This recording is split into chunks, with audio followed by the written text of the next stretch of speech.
하고 강의 진행하도록 하겠습니다. 자, 반갑습니다. 저는 카페 방장이고 건설기술사, 기계안전기술사, 산업안전지도사 이렇게 자격을 가지고 있고 카페 운영한 지는 벌써 한 20년이 다 돼 가요. 취미생활로. 그래서 잘 따라 하시면 됩니다. 잘 따라 하셔가지고 음, 뭐 요령도 없고 잘 따라 하시는 방법밖에 없어요. 뭐 영상 배포할 텐데 이거 뭐 어디 돌리고 그러진 마세요. 매년 하는 거니까 여러분들만 보시면 될 것 같아요. 자, 건설기술사 요번에 작년에 130일에 18명 합격했는데 오늘 여기 9명 합격해가지고 굉장히 좀 고무적이다. 왜냐하면 이렇게 많이 합격자가 나오면 보통 이렇게 네에서 5명, 뭐 7명 나오는데 아홉 명이나 합격해가지고 또 괜찮았다. 130일의 마지막. 그래서 우리가 합격할 때는 우리가 이렇게 10명 있죠? 10명이 넘은 회차에 우리가 합격을 해야지 여기 밑에 지금 뭐 2명, 4명, 6명 이럴 때는 아무리 공부해도 안 돼요. 아무리 공부해도 이렇게 막 상한가 칠 때 이때 합격하셔야 돼요. 이렇게 이럴 때. 안 그러면은 그러니까 시험을 여기서부터 꾸준히 봐와서 이런 데 하나 이제 얻어 걸리게 공부해야 되는데 예를 들어 가지고 이런 기회에 한번 놓쳤다 이런 게 놓쳤다 그러면 이제 쉽지가 않다 무슨 말씀인지 아시겠죠? 그래서 자기가 60점 정도의 이제 그 실력을 갖춰놓고 이런 게 많이 합격할 때 딱 잡아야 되는데 이거 놓치면 힘들어요. 일단 한 2년 기다려야 되고 그렇습니다. 산업기계설비기사도 요번에 어 13명이나 합격해가지고 많이 합격했어. 예, 산업기계설비기사도 그래서 면접 대기자가 지금 3, 40명 된다 말씀을 드리고 답안지 우리가 쓰는 방법을 참 그 여러 개 사람들이 잘 이제 어떻게 하는구나 답안지 쓰는 거 뭐 개요 서론 써야 되느냐 이게 굉장히 중요한데 132의 기술사 문제 중에 이런 문제가 있어요. 유체 기계에서 발생하는 캐비테이션의 방지 대책을 공동현상 계수를 기준으로 설명하시오. 공동현상 계수를 기준으로. 자, 이 아마 캐비테이션의 뭔지, 원인이 뭔지, 방지 대책이 뭔지는 공부 좀 해본 사람은 아실 수 있어요. 근데 이 문제는 공동현상 계수를 기준으로 설명하라니까 공동현상 계수 기준으로를 모르면은 여기 부분에 대해서 언급 안 해주면은 사실은 일반적인 거 써서는 25점 중에 에, 점수를 획득하기 쉽지가 않다. 그래서 이런 문제가 나오면 일단은 개요, 캐비테이션은 무엇인가를 적어야겠죠. 그 다음에 캐비테이션의 영향은 무엇인가? 안 좋은 영향이 있죠. 그 다음에 세 번째, 토마 캐비텐 계수가 어떤 건지 적어줘야겠죠, 이렇게. 토마 계수가 작을수록 캐비테이션이 잘 일어난다. 그래서 요 람다 H는 흡출구의 높이고 H는 양정인데,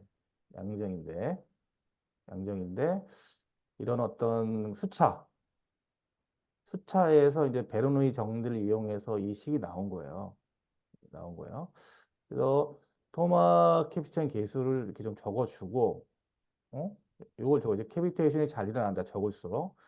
그 다음에 토마 캐비테이션 개수가 이렇게 요거 적어주고 그 다음에 일반적인 걸 써줘야 되는데 토마 캐비테이션 개수에 잘 적어주지 않고 일반적으로 무슨 펌프 설치 위치를 낮춘다 수차를 뭐 매끄럽게 한다 이렇게 하면 점수가 잘 나갈 수가 없어요. 아시겠죠? 그래서 우리가 문제를 잘 읽어봐야 돼. 문제를. 아, 이 문제가 원하는 게 아마 이거 대부분 토마 개수 잘 몰라가지고 일반적인 것만 다 쓰셨을 것 같아. 예? 그러면은 25점 중에 뭐 10점, 뭐, 뭐 12점, 13점. 그렇게 점수가 나갈 확률이 높습니다.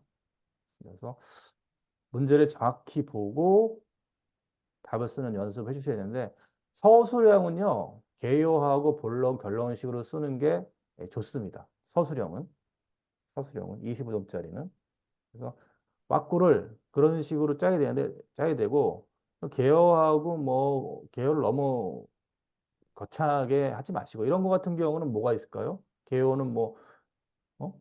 아이고 김남민 선생님 질문 들으셨네. 이런 거 같은 경우에는 뭐가 있을까요? 개요? 뭐 이런 문제가 나왔다. 유체기계에서 발생하는 캐비테이션의 방지 대책, 공정현상 계속해서 설명하시오. 케요.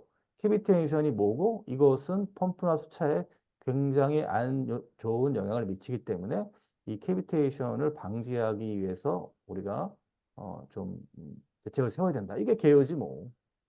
근데 본론은 뭐다? 이 토마 캐비테이션 계수가 어떤 건지 써줘야 돼요. 그 다음에 이 문제 핵심 뭐예요? 응? 핵심은 도마 개수가 작을수록 힙트이 처리한다. 그래서 흡출구의 높이를 조정할 수 있기 때문에 예? 그게 이제 핵심이에요. 여기 공식에서. 그리고 높이까지. 이 정도로 잘 정리하시면은 아마 한 18점, 19점 정도는 맞을 수 있을 것 같아요. 다음은 이제 25점. 비파계 검사 방법에 대해 네 가지 이상 기술하고 원리를 설명하라. 이것도 개요를 적으면 되지. 응? 개요가 어려운 게 아닙니다. 개요는 그냥 대충 적으셔도 돼요. 개요? 어? 우리가 어, 용접할 때 다양한 결함이 발생하는데 그 결함의 원인에 따라 다양한 비파계 검사 방법을 사용해서 그 원인을 찾고 그 용접의 신뢰성을 높여야 한다. 내가 지금 지어낸 거예요. 이렇게. 배우를 그렇게 적으시면 돼. 그 다음에 네 가지 적어야죠. 뭐 자분 탐사가 있고 액체 침투 탐사가 있고 초음파가 있고 방사선 투과 시험이 있고 네 가지 적었잖아요. 그 다음에 자분 탐상이 뭔지, 액체 침투 탐상이 뭔지, 초음파가 뭔지를 이게 정의를 적어주고, 그 다음에 특징은 사실 이게 외우기 쉽지가 않아. 뭐 잘못 외우면 여기 있는 게 일르고 일르고 일르고 대표적으로 한 두세 개 정도 확실한 거 적어주고, 결론은 나왔잖아요. 여기. 시험체의 원형과 길을 파괴하지 않고, 변속도의 유무와 건전성의 정도를 아는 검사를 표현한다. 대충 여기서 결론을 줘주면 되는 거예요. 각 시험마다 장단점이 있으므로 각종 여건에 알맞는 검사법을 선정하여 효과적인 검사법을 실현하는 것이 고압장치 조각을 돕는다. 대부분 이 개요하고 결론에 대해 스트레스를 굉장히 많이 받는데 예, 사실 개요하고 결론은 채점에 큰 영향이 없고 이 안에 있는 이 내용이죠. 여기 네 가지가 들어가 있는지 정의가 제대로 돼 있는지 그게 핵심입니다. 그래서 이 정도로 쓰시면은 25점 중에 한 21점, 22점 맞지. 출제자가 출제하면서 모범 답안을 같이 제출하거든요. 그 다음에 채점은 나중에 출제자가 할 수도 있고, 뭐 다른 분이 할 수도 있고. 그래서 너무 서술형에 대해서 개론하고 결론에 대해서 스트레스 받지 말고, 이 본문, 이걸 충실히 잘 써야 된다. 그러면 몇 장 정도를 줘야 되냐? 이거 지금 적어봤자 지금 이거 한 장 반이잖아요. 한 장 반. 그래서 두 장을 넘지 않도록. 근데 단답형은 요즘 단답형 문제 보니까요, 뭐, 어려워요. 원래 합격하려면 10문제 중에 한 7, 8개 정도는 정확히 해야 되는데, 요새 문제를 보니까 단답형에 막 한 문제에 막 두 문제, 세 문제씩 물어보는 게 너무 많더라고요. 그 단답형 접수를 좀 받기 요즘 쉽지 않은데,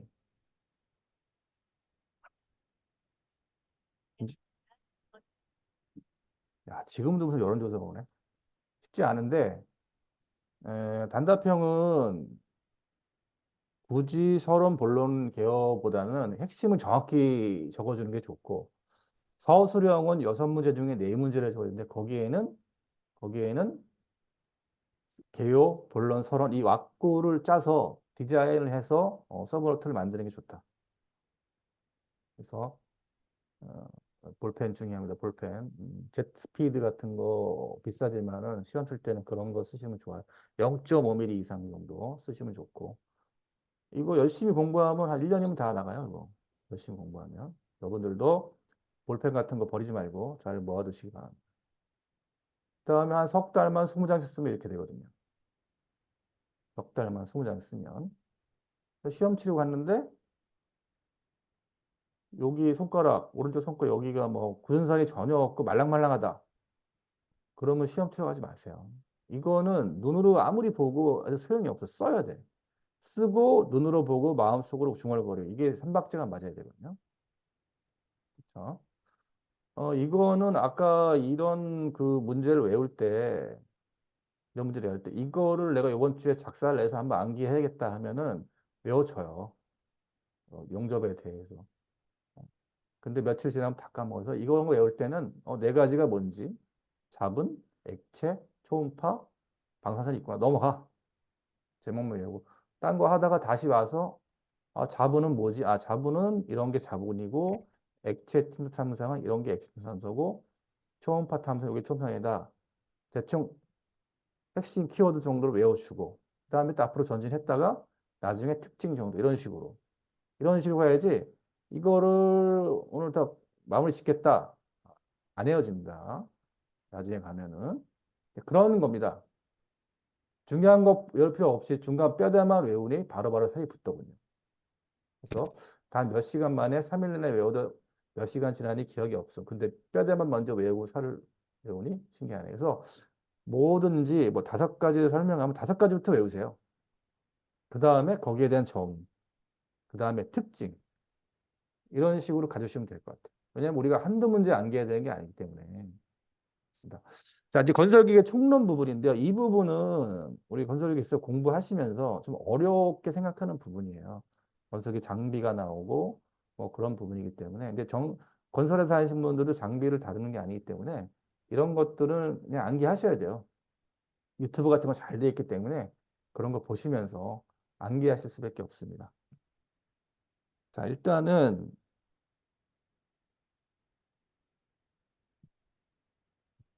이 문제 딱 한 번 나왔거든요. 그래서 특수 건설기의 종류가 뭔지, 노면 파쇄기, 노면 측정 장비, 콘크리트 믹서 트레일러, 아스팔트 콘크리트 재생기, 수목 이식기, 터널형 고사 작업차, 트럭 지게차. 최근에 한 1, 2년 전에 한 번 딱 나왔어요. 면접에 물어볼라나? 노면 파쇄기, 노면 측정 장비, 콘크리트 믹서 트레일러, 아스팔트 콘크리트 재생기, 수목 이식기, 터널형 고사 작업차, 트럭 지게차. 이게 특수 건설기계입니다. 특수 건설기계. 근데 건설기의 종류가 27종이 있습니다. 27종. 27종이 있는데, 지게차가 좀 잘 나와요. 지게차. 지게차 잘 나오고. 왜냐면 지게차 엄청나게 사망사고 나고 있거든. 어, 갖다 치이고, 후진할 때 치이고. 그래서 지금 지게차 무슨 뭐 AI 해가지고, 사물인식 해가지고, 뭐 예산도 지원해주고, 다른 것도 되게 있거든요. 그 다음에 기중기. 기중기의 후방 안정도, 전방 안정도. 그 다음에 안전장치.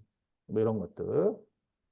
이런 것들이 이제 중요하게 나오고 있고, 그러니까 콘크리트 펌프, 기계식이냐, 스키식, 유압식이냐, 이런 것도 좀 나오고 있고, 그 다음에 20전 중에 이제 쇠석기, 쇠석기의 종류가 어떤 거 있는지, 예? 쇠석기 종류, 이런 것들 25전짜리로 나오고 있습니다. 전설선, 전설선의 종류가 어떤 건지, 예? 특징, 뭐 펌프, 드래그 석션 이런 전체를 물을 수도 있고 펌프 준설선만 독자적으로 물을 수도 문제가 나왔어요. 그래서 우리가 준설선은 좀 확실히 정리해 줘야 될 것 같고 그 다음에 가장 많이 나온 게 타워크레인입니다. 타워크레인. 타워크레인 종류, 안전장치, 특히 설치 순서, 해체 순서. 그죠? 그 다음에 타워크레인, 사고 원인, 대책. 뭐 서브노트 구입하시는 분들은 거기 제가 잘 해놨어요. 보시면 될 것 같고. 이 정도 건설기계에서는 한 이 정도로 중요시하게 나오고 있고 나머지는 뭐 불도저 굴삭기는 기본적으로 좀 아셔야 되고 그렇습니다. 롤러기도 좀 나오긴 나오죠. 그래서 중요한 거는 이 정도 수로 나온다고 보시면 되고 특히 타워 크레인. 예. 한때 엄청 나왔어요. 지금 사고 잘 안 나서 안 나오는데. 자, 그 다음에 이 지금 제 강의하는 건 서브노트 베이스를 기준으로 한 거예요. 그래서 건설회사 다니시면 다 알지. 건설관리 CM이 뭐냐? 컨스트럭션 매니지먼트가 뭐냐? 건설 사업 관리에 대해 설명하시오. 123에 4교시 한번 나왔고, CM의 특징, 분류, 사업 단계별 주요 업무와 국내 현황에 대해 설명하시오. 110회 4교시 나왔어요. 그래서 이런 거를 이제 서브노트 할 때 일단은 이런 문제들이 법에 있는지 없는지를 우리가 참 잘 찾아봐야 되거든요. 그래서 보통 법에 있는 거는 법에 있는 그대로 모범당원이거든요. 그래서 이거는 건설산업기본법 2조 정의 8에 있더라고. 건설사업관리란 건설공사에 관한 기획, 타당성 조사, 분석, 설계, 조달, 계약, 시공관리, 감리평가 또는 사후관리를 등에 관한 관리를 수행하는 것을 말한다. 이게 이제 건설산업기본법에 있는 정의입니다. 일반적으로 쓰이는 의미는 건설 사업의 공사비 절감, 품질 향상, 공기 단축을 목적으로 발주자가 전문적 지식과 경험을 지닌 건설 사업 관리자에게 발주자가 필요하는 건설 사업 관리 업무의 전부 또는 일부를 위탁하여 관리하게 하는 새로운 계약 발주 방식 또는 전문 관리 기법이다. 그래서 우리가 이런 거 할 때에는 이런 법에 있는 걸 1번 정도로 이제 우리가 정리하시는 게 좋습니다. CM 넘어갈게요. 그 다음 이것도 한두 번 나왔어요. 건설 및 프런트의 문제점 해결을 위한 VE 기법이 뭐냐? 밸류 엔진이 뭐냐? 가치 있는 엔지니어링이 뭐냐?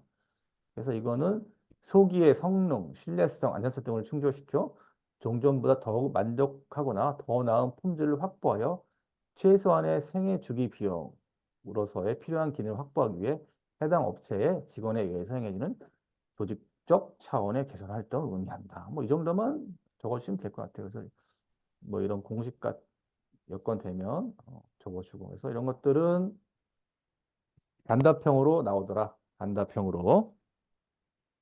물 잠깐 먹을게요.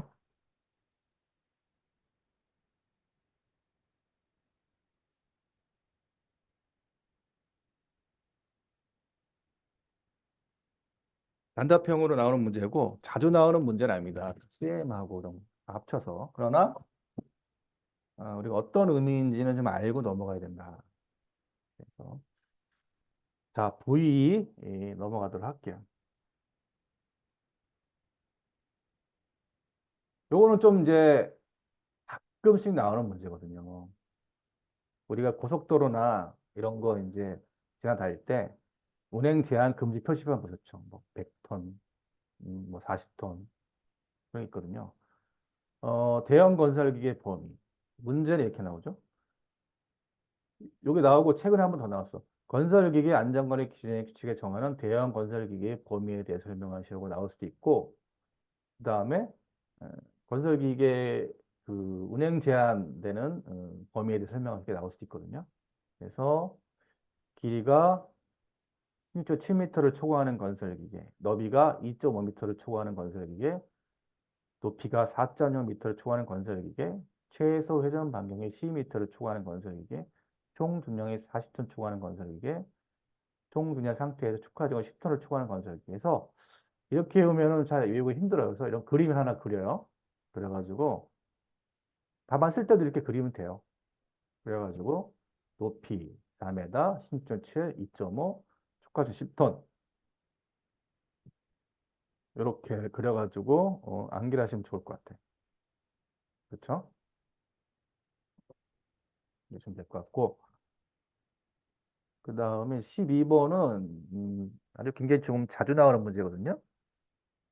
우리가 토크 컨버터, 유체 커플링 똑같은 건데 토크 컨버터는 이제 스테이터가 좀 추가된 건데 똑같으면 주로 문제는 건설기기에 사용되는 토크 컨버터의 토크 변화 원리 그 다음에 가변 용량 토크 컨버터에 대해 설명하시오. 토크 컨버터의 기능과 성능에 대해 설명하시오. 토크 컨버터를 구성하는 3요소에 대해 설명하시오. 토크 컨버터는 동력을 엔진에서 변속기로 전달해주는 구성 요소고 이 토크 컨버터는 수처리 시설에 많이 설치가 돼 있어요. 펌프하고 이제 연결돼서 많이 설치가 돼 있고 문제도 많이 나오는 문제입니다. 그래서 이런 문제는 서브노트에 여러분들이 암기할 걸 꼭 들어가야 될 것 같죠. 토크 컴포터 3요소 뭐 그림을 이렇게 그리면 좋은데 이렇게까지 그림을 그리기는 여러분들이 쉽지 않으실 거예요. 그래서 일단은 어떤 것들이 있는지 우리가 보시면 될 것 같고 그래서 우리가 어, 여기 스테이터 있죠? 스테이터 1번이 뭐지? 회전체 전체 이렇게 액체가 돌아가죠. 그 다음에 이 스테이터가 이제 액체의 방향을 변환해 주는 거고, 요쪽이 출력축, 입력축, 얘는 이쪽이 출력축인데, 사실은 뒤에 나오겠지만, 요쪽은 이쪽이 돌아가기 때문에 이쪽이 돌아가는 거예요.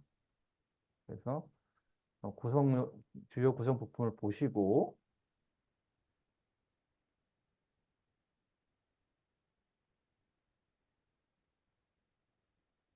그 다음에 그 선풍기를 이렇게 마주치면 오면은 이쪽이 돌아가면 이쪽이 돌아가거든.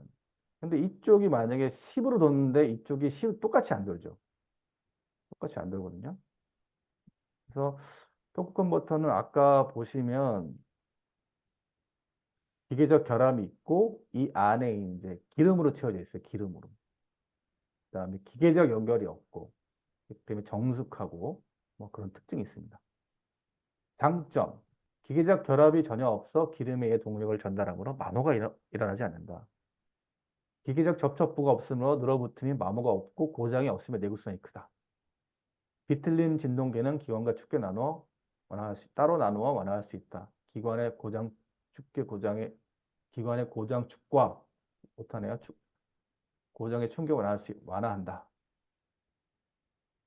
부동축과 피동축의 중심을 맞추는 것이 마찰 크러치보다 용이하다. 하여간 이게 되나?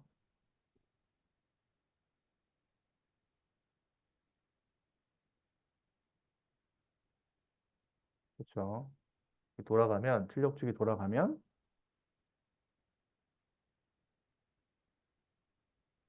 맞은편 선풍기 돌아가죠. 이게 이제 토크 컨버터 원리예요. 토크 컨버터에는 아까 요 안에 이제 스테이터가 있는 거고 없는 게 유체 커플링입니다.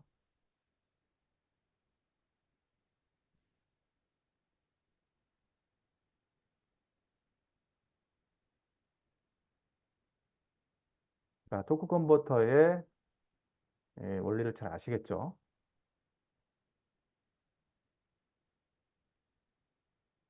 요즘은 제가 공부할 때만 해도 유튜브가 없어가지고 도대체 머릿속에 그려지지 않는 거예요. 타워 크레인이 어떻게 저게 높은 게 설치가 될까? 요즘은 유튜브에서 잘 나와 있습니다. 모르는 건 한 번씩 보는 게 우리가 암기하는데 훨씬 유리합니다. 자, 토공버터 원리 정도는 넘어갈게요. 장점하고. 그 다음에 이제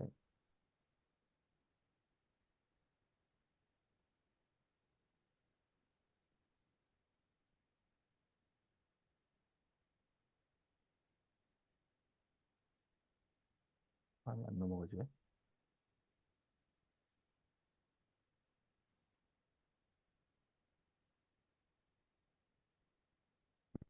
그래서 유체 커플링은 뭐냐면 아까 말했죠. 이게 유체 커플링 안에 스테이트가 있는 게 이제 토크 컨버터인데 유체 커플링의 작동 원리는 입력 취급자 내부 인풋과 출력 취급자 외부 인풋 서로 마주 보도록 배치되어 있고 내부에는 동력 전달 매체에서 일정의 기능 똑같아요. 토크 컨버터랑. 단 유체 커플링은 이 안에 스테이터가 없는 게 이제 유체 커플링입니다. 넘어가도록 할게요.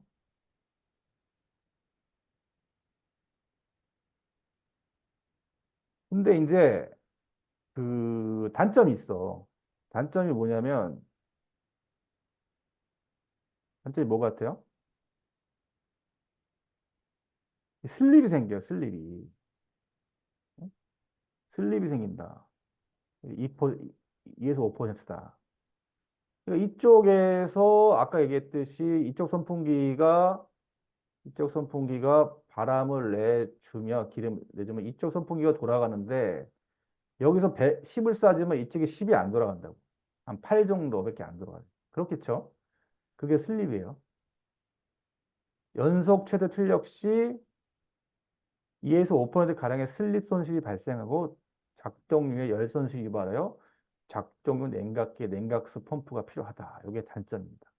슬립 먼저 나왔죠. 설명드렸죠.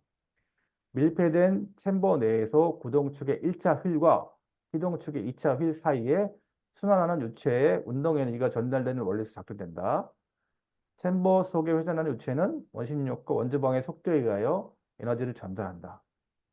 시스템은 펌프 휠과 터빈 사이의 속도 차이에서 발생되는 슬립에 의해서 유지된다. 그래서 유체 커플링은 슬립이 필수적입니다. 슬립 없이는 동력을 전달할 수 없습니다. 그래서 슬립이 있다. 슬립에 대해서 한번 잘 좀 이해하고 읽어보시면 좋을 것 같고요. 그 다음에 실속 상태라는 게 있어요. 이것도 안 좋은 거거든요. 아까 슬립은 토크 컨버터를 돌리기 위해서는 반드시 슬립이 필요하고 이것이 있어야 이제 전달이 되는데 실속 상태는 솔트 아웃, 엔진이 정지하는 겁니다. 펌프는 회전수가 있고 터빈 회전수가 없는 이와 같이 입력축이 회전하고 출력축이 정지하는 상태를 실속 상태라 한다. 엔진 정지라고. 이때의 토크를 드래그 토크라 한다. 그러니까 실속 상태의 토크를 드래그 토크인데 최근에 한 번 딱 나왔어요. 야, 토크 컨버터의 드래그 토크가 뭔지. 그래서 드래그 토크는 이 전달 능력과 연관이 있으니까 이걸 한번 잘 읽어보세요. 그래서 어, 유체 커플링과 토크 컨버터의 실속 상태, 그다음에 드래그 토크 한 번씩 나왔습니다. 그다음에 토크 컨버터는 이제 똑같은데 차이는 이 스테이터가 추가됐다는 거죠. 스테이터가. 차이는 스테이터가 추가됐다는 겁니다. 스테이터가. 이게 추가됐기 때문에 이게 이제 토크 컨버터죠. 스테이터는 터빈에서 되돌아오는 오일의 속도를 낮추어 추적되는 토크를 증가시키는 작용을 한다. 그죠? 스테가 없으면 되지 못합니다. 되지 않으면 단순한 유체 커플링이 된다. 이렇게 되어 있습니다. 그래서 토크 컨버터 특진, 발진 과정이 유연하다. 발진 시에 기관의 시동이 꺼지지 않는다. 무단 변속된다. 전바 발진 중에 최대 회전력이 발생한다. 콤팩트한 설계로 설치 공간을 작게 할 수 있다. 운전 소음이 없다. 마찰 클러치에 대해 연료 소비도 없다. 기계적인 마모같다. 그래서 유체 컴플리가 통호 버튼은 좀 잘 좀 정리하세요. 이해가 안 되시면은 유튜브 같은 거 보시면서 잘 정리하시면 될 것 같아요. 그래서 한 2년에 한 번씩, 그러니까 3회차에 한 번씩 정도, 한 2년에 한 번씩 정도 나오는 문제라고 보시면 됩니다. 스테이터가 있는 게 컴포터고 이게 없는 게 유체 크러치, 플로이드 커플입니다. 커플링입니다. 자, 유체 커플링과 토크 컨버터 넘어가도록 하겠습니다.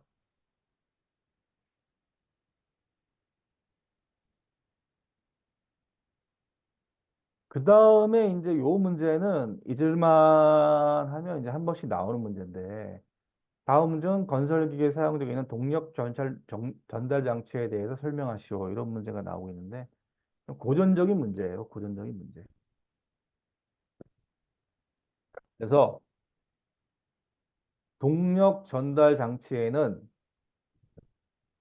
기계식 크러치가 있습니다. 기계식 크러치가 있고, 기계식 크러치에는 조 크러치, 이렇게 물리면서 돌아가는, 작동하는 크러치, 조 크러치가 있고, 그다음에 마찰 크러치가 있습니다. 마찰 크러치에는 디스크 크러치하고 내부 확장식 크러치, 드럼 크러치인데,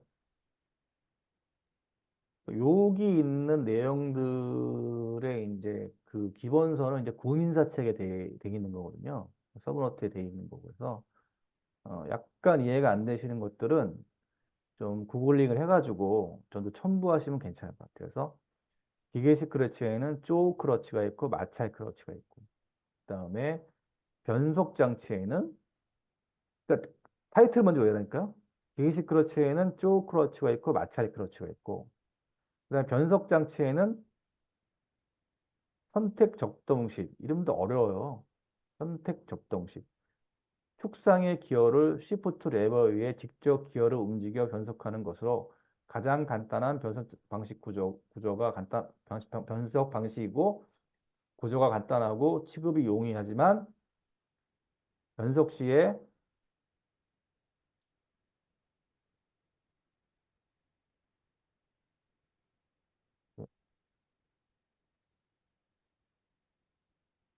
이게 안 없어지지?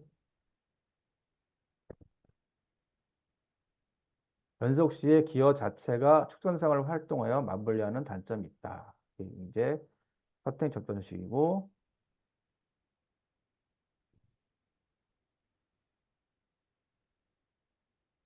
상시 물림식이고 유튜브에 다 있어요. 상시 물림식, 컨스탄트, 메시 타입 이렇게 생깁니다. 그래서 건설기계 그 유튜브에서 그 상시 물림식하고 아까 그 선택 접동식 그다음에 동기 물림식 싱크로 메시 타입 요거 커넥터가 있는 거 아니 그 도구 크러치가 있는 거 그래서 요것도 서브노트에 들어가야 돼요. 그래서 우리가 건설기계 동력 장치에 대해 설명하자 그러면 아까 기계식 크러치가 있고 변속 장치가 있는데 기계식 크러치에는 쪼 크러치가 있고 마찰 크러치가 있고 변속 장치에는 선택 접동식이 있고 상시 물림식이 있고 동기 물림식이 있다.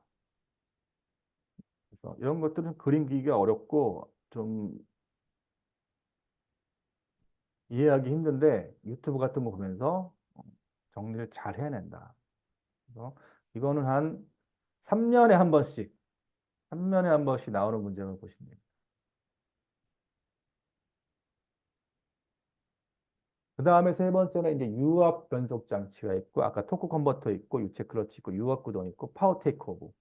요게 이제 한 7가지가 이제 동력 전달 장치입니다. 그래서 파워 테이크오버는 단답형으로 나오기도 해요. 그래서 동력 인출 장치다. PTO라고 합니다. 동력 전달 추출 장치로 주행외의 작업 용도의 출력으로 사용된다. 종류에는 독립형 변속기 추비형이 있으며 독립형은 자체 크러치를 사용하여 엔진에 직접 연결하여 변속기 추비형보다 용도가 다양하다. 그래서 이게 지금 그 우리 그 믹서 트럭 드럼 있잖아요. 이거는 휘동에 꽂아 이건 돌아가잖아요. 드럼은 왜냐면 시멘트 굳으면 안 되니까 그게 이제 파워테크 오브 동력 인출 장치로 이제 돌리고 있는 겁니다. 그래서 이 정도는 잘 정리하셔야죠. 잘 정리하셔가지고 서브노트에 한 2장 넘지 않는 범위 내에서 정리 잘 하시면 될 것 같아요. 8번째, 건설기계 제온으로 활용되고 있는 마력의 종류. 그래서 요것도 이건 한 4년, 5년에 한 번씩 가끔 출제되는 문제입니다. 그래서 순간 최대 마력, 엔진이 낼 수 있는 최대 마력, 피스톤 속도, 배기 온도, 인력 소비를 제한하지 않고 낼 수 있는 최대값, 장시간 회전은 불가능한 마력, 그 다음에 실용 최대 마력, 실용 최대 마력, 어, 전격 연속대에 의해 1시간 이상 연속 시험에 견딜 수 있는 실용상의 최대 마력. 이때는 배기 온도 600도 연소력을 240g PSH 이하로 제한한다. 그 다음에 실용 전격 마력. 그러니까 실용 최대 마력과 동일한 조건 하에서 10시간 이상 연속 시험에 견딜 수 있는 마력으로서 실용 최대 마력의 85% 채용하고 있으며 건설기계처럼 1일 중 연속 작업하는 기계는 이 마력을 적용한다. 연속 전격 마력. 연속적으로 수천 시간 생활할 수 있는 마력으로서 선박, 펌프, 실용 최대 마력의 70% 정도가 보통이죠. 보통이며 연속 부하 마력 성능 시험은 전격 마력의 90% 부하로서 10시간이네. 오타가 맞네. 10시간 연속 회전시킬 수 있을 때의 상황으로 결정한다. 그래서 요거는 자주 출제되는 문제는 아닙니다. 그래서 한번 읽어보시면 좋을 것 같아요. 그 다음에 마력의 분류 및 표고와 기온이 마력에 미치는 영향. 이것도 한번 읽어보시면 될 것 같아요. 근데 표고 높이가 이제 실내에서 내흡되는 공기의 밀도가 감소돼서 산소가 적어지면 공급된 연료량이 감소되므로 엔진의 힘이 저하된다. 그래서 기온 영향은 15도 기준으로 온도 증가 5도마다 마력 저하 1%다. 이 정도만 한번 보시면 될 것 같고.